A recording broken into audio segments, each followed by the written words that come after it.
Bagana gayaan dhufte eessasi dhukkuba himadhu. Doktor dhibeen kiyya sammuudha. Sammuun na dhukkuba. Yeroo tokko halkan amma yeroo rafu fooqii faa ijaara. Yeroo takka immoo fooqii namaarraa kufa. Yeroo takka makiinaa bittee kareerra odoo Finfinnee tana faa keessatti namatti buusee nama faa caccabsa. Doktor yeroo takka faa osoma deemu kana qileetti tara. Doktor sammuun tiyya akka malee na dalaguu didde.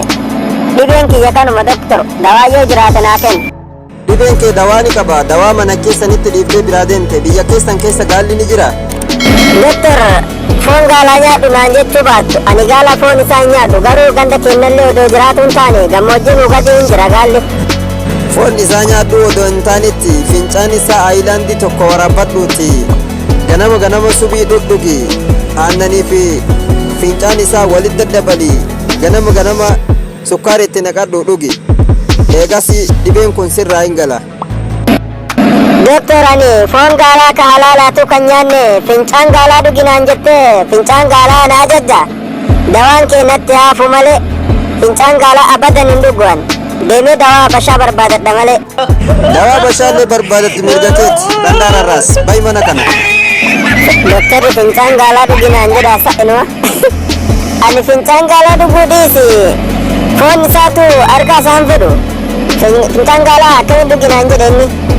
Ajaa'iba qabammoo doktorri maal kanarra deemee dawaan isaa natti haafu deemee dawaa abashaan barbaadadhu shee waliin hin jirani dhaqeetiin shee waliin gaafadhee dawaa kiyya barbaadadha malee mana doktoraa dhaqee qarshii meeqa kafalee fincaan gaalaa na baasuu deema osoo gahin umrii kanaan addunyaarraa nagalchuuf deema amma mana shee waliimitti kalaayina fakkaatti gabbu'eetiin mee ganda kana gaafadha. Assalaamu alaikum obboleesso akkami nagaa keeti. Waalaikum salaam warahmatullahi wabarakatuh. Nagaa jiraanillee akka gaariidha. Garuu nama simbeen natti fakkaatti ganda kanaaf haarawaa na fakkaataati. Ganda kanaaf haarawaa ani na dhukkubeettiin dawaa wahii barbaadata deemaa jira. Ganda shee waliin beekta. Shee waliin isa dawaa namaa kennumo yoo isa taate nin beeka itti kalooyte mana nuti fuuldura jiru kana ittachi deemaa jirta. Hayyee daqiiqaa meeqa asirraa fagaata yoo akkam deemne amma daqiiqaa meeqa nurraa fagaata. Itti kalooyinee jirra fagoo miti amma lamaan fuuldura jirtu tana. Abbaan kee tujjaaraasa umrii xiqqishuu tanaan ati bilbila akkana jiru harkatti qabattee deemtaani. Abboo abbaan kee tujjaara fakkaata maasha Allah. Anillee gaafa abboon tujjaare bitatuun nabu bilbila akkanaa kana.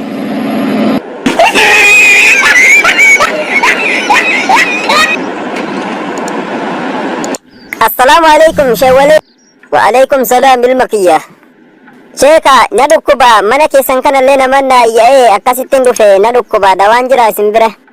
Eessoo si dhukkube ilma kiyya dawaan hin jira dawaan wanti ati haajamte hundinuu ni jira.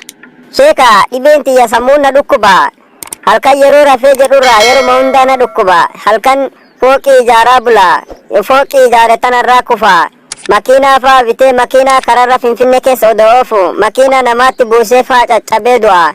Yeroo taan odoo kararra deemu faa odoo miilaan deemuu qiletti taree kufee du'a. Sheeka halkan kana keessa bula sammuun kanaan na dhukkubde dawaan jira isin bira.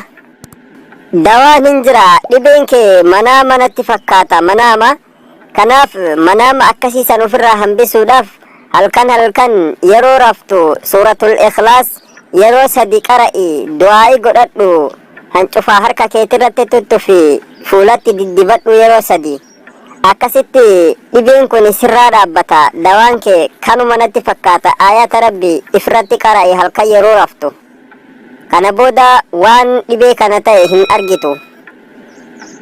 Abshir sheeka galatooma baay'ee takkan isin jaaladha. Mana yaalaa dhaqee jennaan manni yaalaa fincaan gaalaa dhuginaan jedhani gammoojjii deemi aanan gaalaatii fi fincaan walitti bulbule sukkaara itti naqee dhuginaan jedhani. Sheeka keenya galatooma baay'ee takka isin jaaladha ayata rabbii wanni ga'u hin jiru dhugaanaan jettani deemeetiin ammaan tana galgala yeroo rafurraa akkasitti ifitti qara'ee rafee laala. Naaf galatooma. Thank you very much.